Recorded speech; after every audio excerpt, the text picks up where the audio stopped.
Listen to me.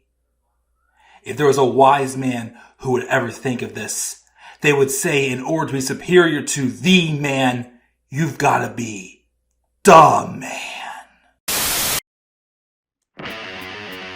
For I am the man himself.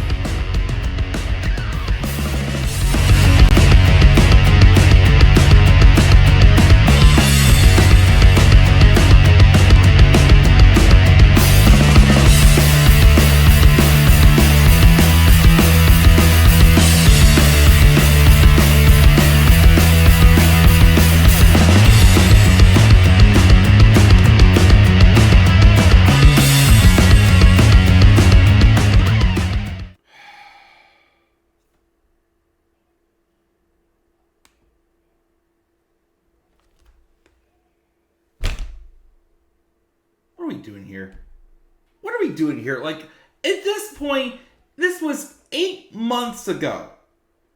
Yet, the moment that CM Punk speaks out on and tells what he is allowed to tell, and he didn't want to tell, but he did it to at least kind of like put our mind at ease and to at least tell his side of the story. And how does AEW and Jack Perry retaliate? Like, so... I don't even know where to begin with this. I don't even know, but we're going to talk about this. What is going on, guys? This is the Club of the Man 1993. This is a long-awaited video that I have been wanting to do for almost 2 weeks now, I would say. Well, maybe just 1 week. I can't remember when it was, but probably 2 weeks at this point, yes. So, right before WrestleMania, CM Punk did an interview with Ariel Helwani on his MMA Hour podcast. And, you know, it was...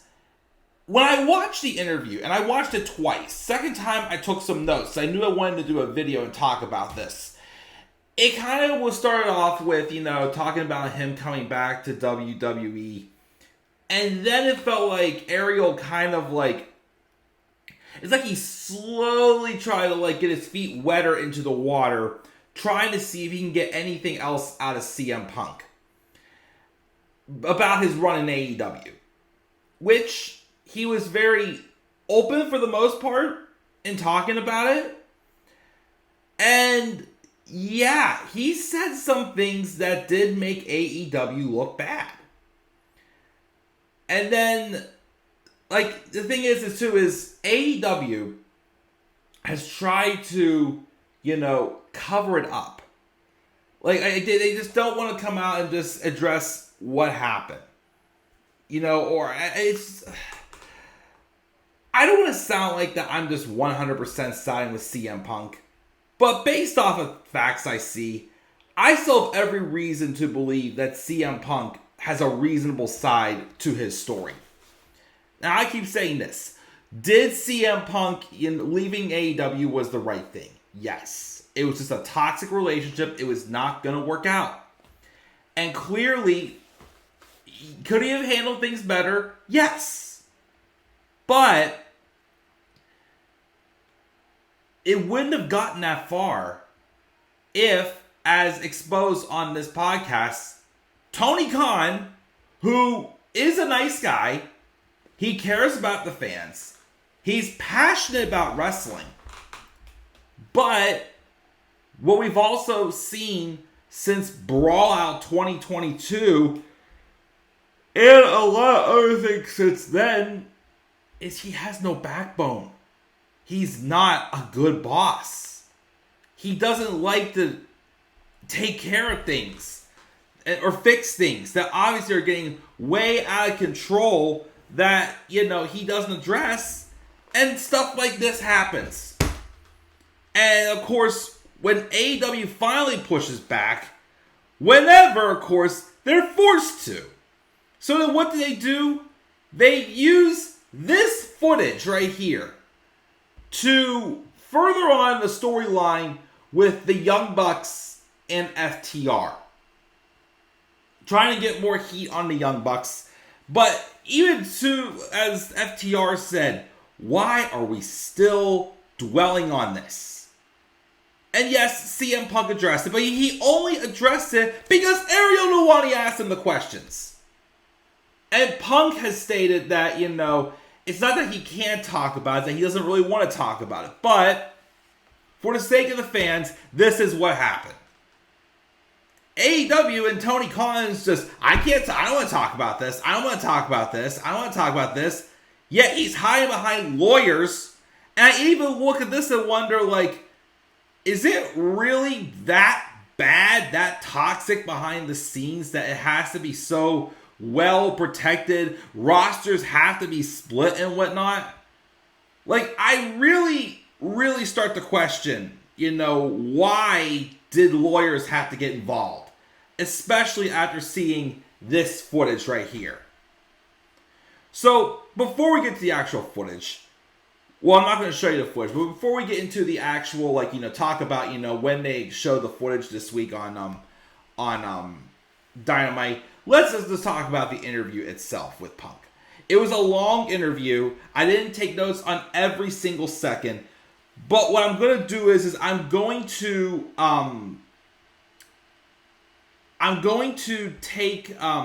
talk about everything besides AEW real quick and briefly address that before I talk about what he said about AEW. So, Punk, first he was asked about how's he feeling because of his tricep injury. He says he feels way better and feels he could have made Mania, but he isn't wrestling at Mania due to the WWE playing it safe, basically. There was no audible called in the Rumble. It was, in fact, planned for Cody to win the match. And that was that. He also talked about, of course, the week when he was brought back. Nick Khan did contact him, the Monday of the week of Thanksgiving. I'm sorry, they contacted, I think, the Friday before Thanksgiving. But then he said he was kind of busy. He was doing a commentary for another show. And he says, can we talk on Monday? Which, of course, they're fine. They talked on Monday. And then Punk's requested to speak with Triple H, which they had the FaceTime call. And then they're able to just, talk things out as Punk felt should have happened. Of course, he did later state in the interview that, he probably wouldn't have come back to WWE if it wasn't for Nick Khan. But of course, he did feel like that conversation with Triple H did indeed need to happen for him to, be able to, get past things and be able to come back on a clean slate.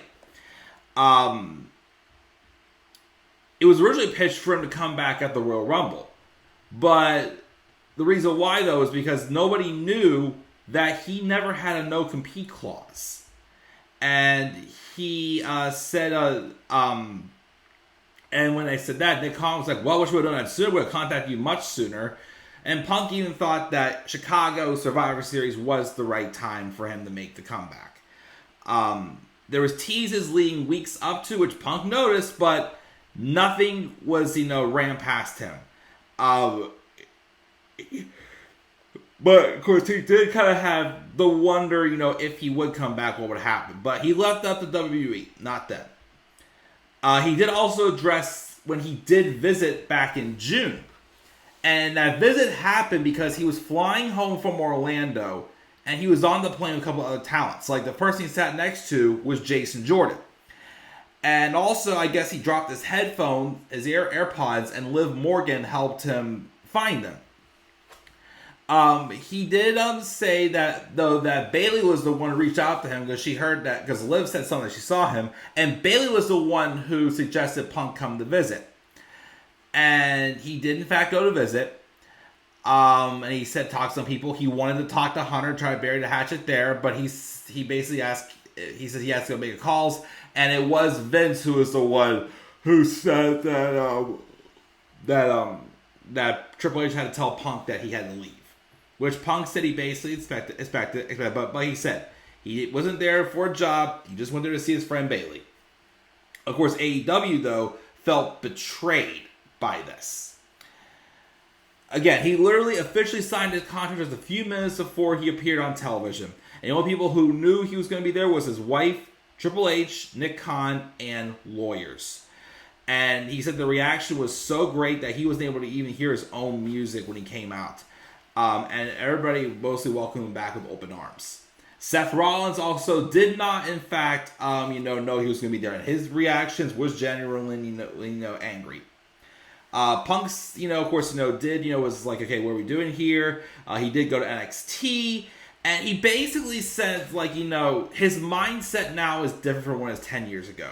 10 years ago, and he did make it seem like that way he acted 10 years ago was definitely from some trauma he had growing up in the environment we grew up. But now he's just mentioning again that, the culture has changed. It's not as competitive. It's a little more laid back and not as stressful.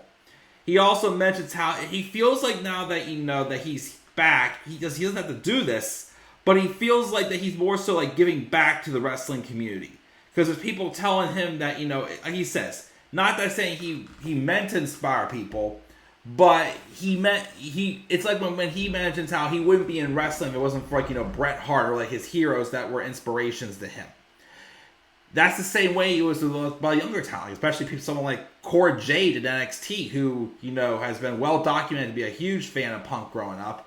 Punk, of course, he went to NXT and, put her over on camera like he did, which I thought was great for sure. But Punk also, to sum it all up, he said he came back. Punk was told that when he came back that he can finally experience the culture backstage he helped create. He was a catalyst. He left, and now he's back. Gets to enjoy the fruits of his labor, which hit home for him. He also did mention he did see Vince once when he came back as he was working out at the Towers. And I guess Vince came over to him, hugged, said they'll connect after Vince's workout. And that didn't happen. Didn't see him again because that's when stuff happened with Vince. And Punk basically summarized up saying, well, Vince is doomed. And although, Vince had some sort of influence on his career, he does think the business is better without Vince. And it's he reads, it's he even mentioned Chris Benoit. He didn't want to believe it, but you gotta believe it, pretty much. He did, of course, also confirm he was supposed to face Seth, and he also talks how the booking mindset he has today. His opinion on Roman Reigns, of course, is business, unless it's good, like this year. He isn't a fan of the same match being main eventing 2 nights in a row, but he thinks what's going on right now with Rock, Roman, Cody and all that was, the best thing.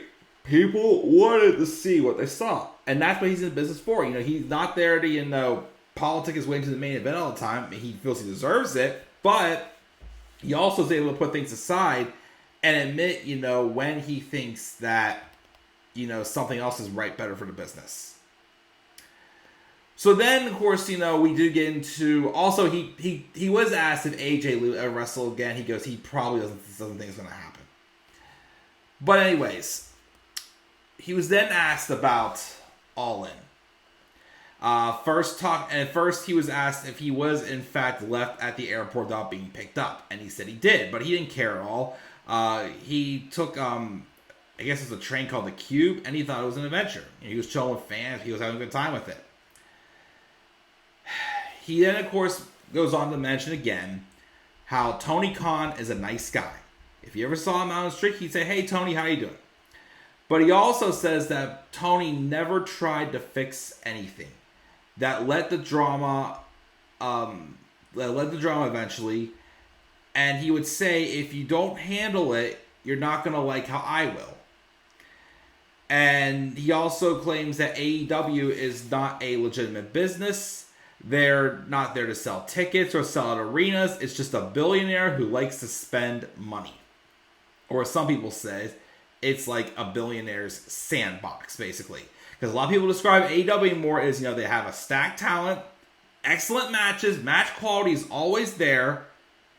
But it feels like all Tony's doing is taking his new toys, selecting random, and exhibition mode, and that's how he's booking his matches. Like, ooh. Thunder, shoot. Never mind. That scared me for a second. And when Brawl Out happened, Punk even told them, I don't want to come back. It's not... He knew it wasn't working out from the drama that was happening. And it was kind of like fine up until that stuff with Hangman, as he confirmed. Of course, when he was going to come back, as he says he did, because, he still has friends there, and he still wishes AEW well. He also did it for the fans, because, he cares about the fans, and that's why he came back.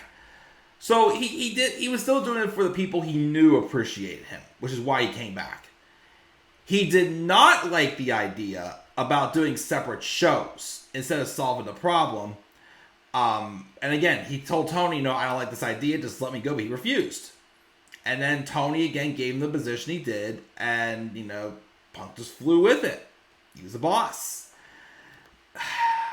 So, when it came to Jack Perry, Tony Schiavone came over to Punk one day and says that Jack Perry was not cooperating with producers because he wanted to do some thing on Collision with involving real glass and a rental car or something like that. They didn't want to return a rental car and have it go national to not rent cars to pro wrestlers. And of course, Punk was like, you don't want me to do this. This is not going to work. And then, Tony Schiavone tried to talk him into it because again he wasn't cooperating, and Punk did talk to Jack Perry and basically said, we can't do that on the show, and again mentioned because it's the rent of the rental car, and then he says, you want to do that, go to Dynamite on Wednesday, and at first it seemed like Jack originally was cooperating when Punk talked to him. Before, of course, then he started getting to when they got into the fight at All In. Punk said there are some people that don't want to work one day a week. So they show up, wrestle, do vignettes, and then sit at home for 4 weeks. Which is what Jack Perry was. That's why he was insisting on, breaking the glass with that spot. Because he didn't want to, do or work. That didn't bother him, but he said there were things... They weren't going to happen on his show, and if they wanted to do any stuff again, he said go do it on Wednesdays.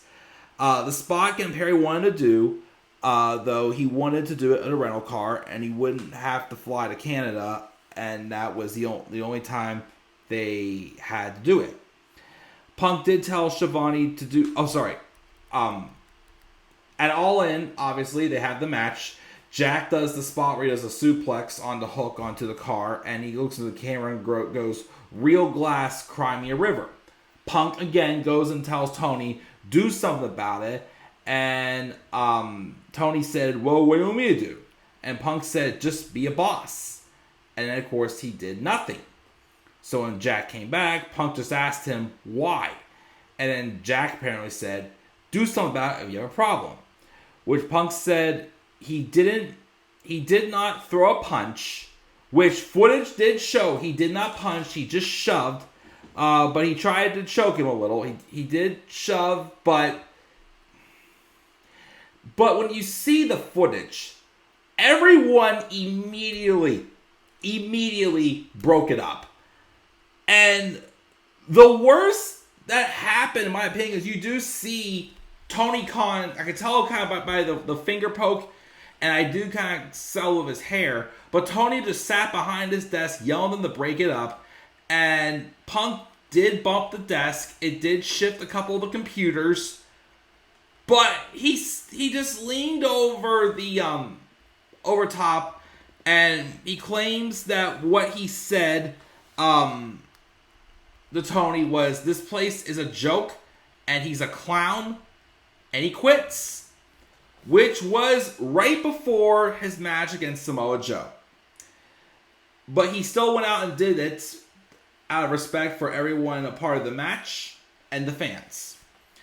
And then, of course, he did in fact get fired. But he never talked to Tony again, but he was told he was fired. Perry Perry was told to leave because he instigated the incident. Punk, though, was never told to leave, but the way security was acting towards him, Punk was like, would your job be easier if I just left? So he basically just went back and just waited for his friends to get done, and then they just had chicken or whatnot. He did feel people did try to slander him, and of course it was because of Colt Cabana. And he even mentioned that one time Colt Cabana did try to talk to him and say something like, look, can we work this out so it's not awkward? And Punk just said, I ain't talking to you unless I have a lawyer. So obviously, there's, Punk does feel that threatened by Colt Cabana, but he let him go. And like Punk said also, how many times has Colt Cabana even been on TV since he's been in and out? Barely any. But he does not regret coming back. He does not regret going to AEW. He still feels the pros and the pros outweigh the cons. He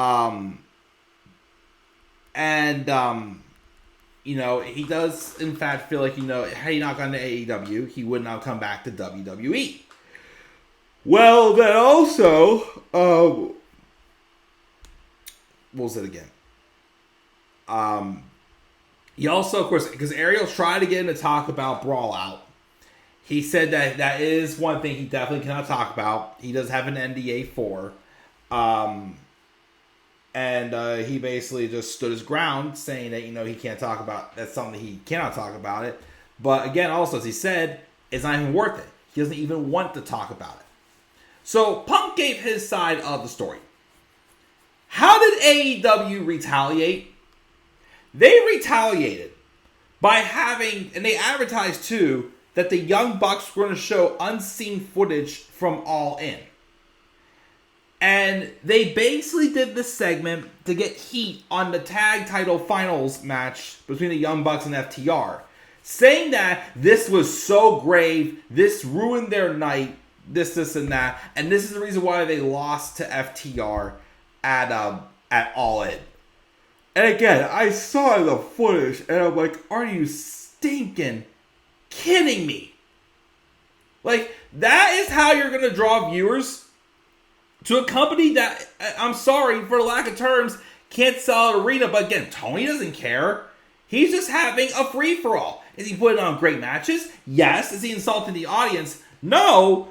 But he's also just driving us nuts because they can't talk about things, but then they act like babies when they try to retaliate. Like, watching that segment, hearing the stuff the Young Bucks were saying, to me, it made me feel like I was watching the segment in 2017 segments where Shinsuke Nakamura's face is being made fun of by Jinder Mahal. Which I was just like, is this really the best you got? Like, to me, it made the Young Bucks look like idiots. And Tony Khan just goes on Twitter and just brags about how he's got more Twitter followers. And I am just like, you're pathetic. This whole thing is pathetic with, how they're acting. And then Jack Perry wrestles a match in New Japan this weekend, wears a shirt that says, Cry Me a River, and also wears Punk's flag. To me, you should have done this months ago to show you have a freaking backbone. Now it shows that you are more so baby liars, and you're hiding more behind the scenes than you should have. Like, again, as Punk said, everything was fine until it got to the stuff with Hangman. And it wasn't so much that, what Hangman said, it was the fact that they went over what they were going to say, and then he just goes into business for himself like that.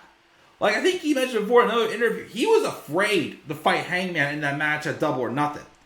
Because he didn't know what Hangman was going to do to him. He didn't know if he was going to for real try to hurt him or not, because obviously, they think he's there to ruin Colt Cabana's career.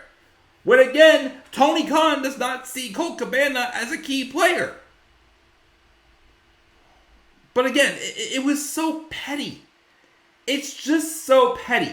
And I know, yes, Punk talked about it too. He only talked about it because he was asked about it.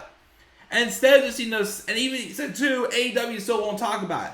Instead, they're going to hide behind the TVs. They're going to, do shit like this where, they're going to use it to further heat. But then again, it's like, it didn't make Punk look worse. To me, it made them look more pathetic. So, I'm sorry, but I can believe Punk.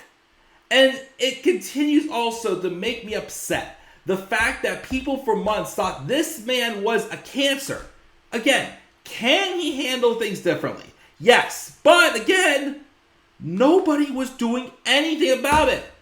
Tony was letting this happen, and instead of just solving the problem, sitting down like men, and agreeing to make money, Tony just separated everyone on separate shows. They had to be in separate rooms, and I'm just watching it like, is this over this? People have this much of a grudge against Punk over this? Like, if that's the worst he's ever done, what we saw on footage. And again, Tony Khan says he feared for his life. He never felt so afraid for his life before. Why? Because he called you a clown? Punk never tried to put his hands on him. The only person he put his hands on was Jack Perry. He pushed him and he tried to choke him. Yes, he did that and he admits he did it.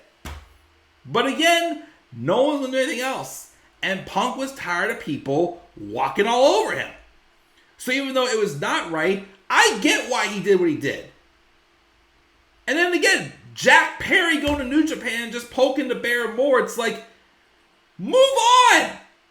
Again, Punk only talked about it when he was asked about it. You had plenty of opportunities to talk about it, and you didn't! So to me, this is all super petty. Super petty of AEW, super petty of Jack Perry as well. And Punk's ready to move on. FTR is ready to move on. Can't we all just move on from this? Punk is no longer with the company. You shouldn't be doing stuff like this to put over other people that's not in your company. And it's the only way you can gain viewers.